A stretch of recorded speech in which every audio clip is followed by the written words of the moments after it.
Hey guy, I want to start off this video by saying that I love gambling.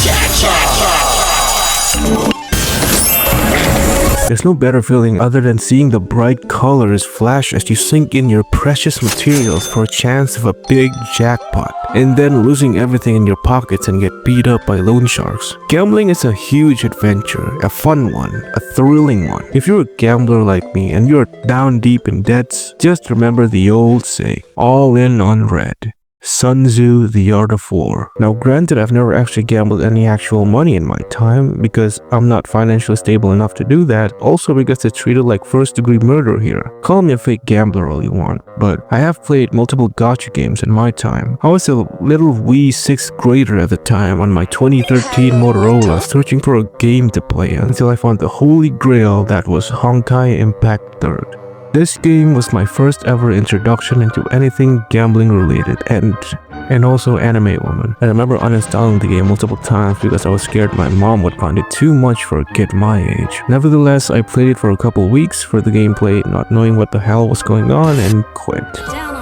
That was the only interaction I had with gacha gaming and gambling as a whole, or at least it was until I found Arknights. I feel like accessibility for gambling and gacha systems are everywhere now, especially for kids. So much so that even little Timmy, who hasn't learned how to take a step yet, is already rolling for pets in his favorite Roblox game. If you go on the App Store or Roblox, 9 times out of 10 the games have some sort of gacha mechanic in them, and it's worryingly easy for any kid to just download them and play and gamble, unknowingly spending their parents' retirement savings on a chance to get the super rare shiny rainbow Titanic Jolly Cat on Pet Simulator X. It's amazing how there are supposedly 10 installments of this game. Back in the days, gambling was perceived as a prestigious activity where the rich get richer and the poor get beat up by loan sharks.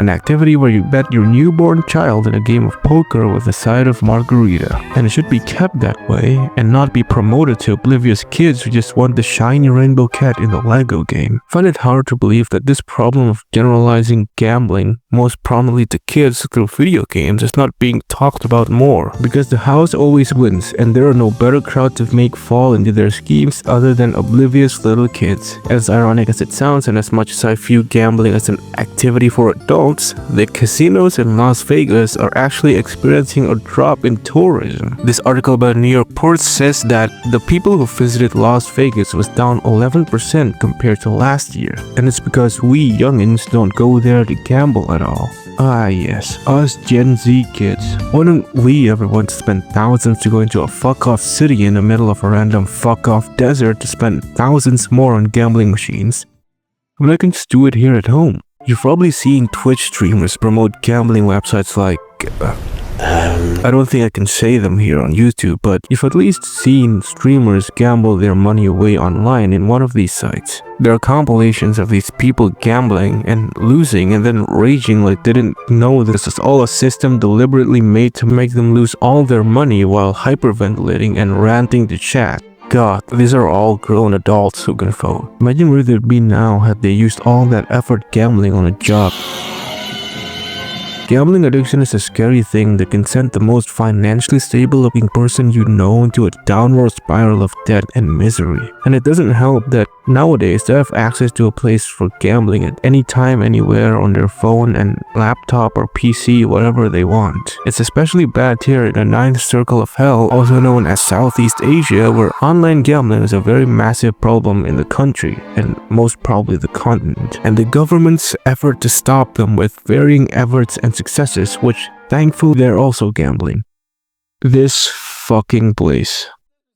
But wait, there's more. Worse than that, like I mentioned before, there are games that are promoting a gacha or gambling system to kids. I haven't played Roblox in a while, but I know there's a lot of simulator games or just games in general that have a pet system, or what I like to call, get the fuck out, this game's a shitty cash trap system. These things massively boost you in the game to the point that you literally cannot play without them. And unsurprisingly, you get them by doing a roulette. Although they don't use real money, they do have an option to buy currencies and pets with precious Robux, which is an option they remind you quite often. And even if the kid didn't get their parents' credit card, they will still build this mindset of gambling that might punt them further into becoming an addict later down the line. I remember the outcry about loot boxes on games a long time ago, and at the time it seems like the problem was ceased, but now it's apparent that nothing has changed. Knowing these games company need to grow to satisfy their investors is truly not as far-fetched as it seems. Call of Duty Mobile is the mobile version of Call of Duty, basically an amalgamation of all Call of Duty combined. And unsurprisingly, like most mobile games nowadays, they have a gambling system. From crates to lucky draws. I played this game back in its infancy in 2020 through 2021, and remember when lucky draws would take 100 or more to get the featured legendary skin.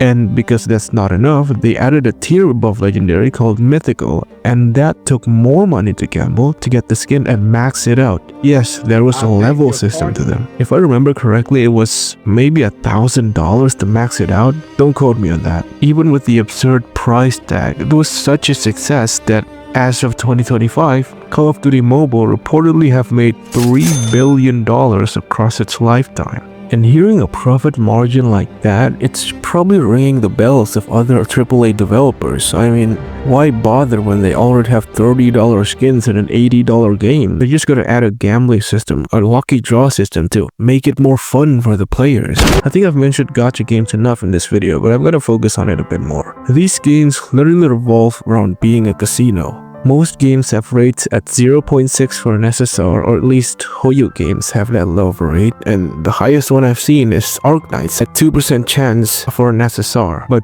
do remember, this is for the entire rarity of SSRs, so the chance of you getting the one you actually want is way lower. They're so low in most games you have to rely on a pity system where you are guaranteed to get the character you want at a certain amount of pulls. That being said, the number of pulls you need usually are so high up you need to min-max your gacha pull production for months, or give your credit cards to big gacha and gamble your life away for anime women practically, or cars if you play Asphalt 9. It's almost impossible to get your wife in as little as 10 pulls, but not for me though. I got Fuji Kiseki in 10 pulls.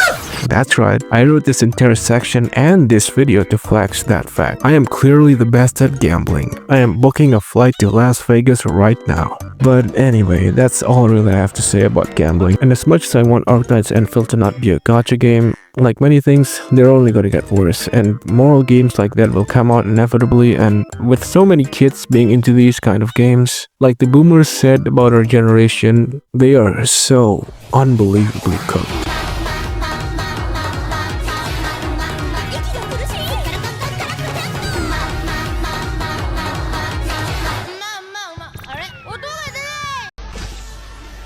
Fucking What the fuck? What the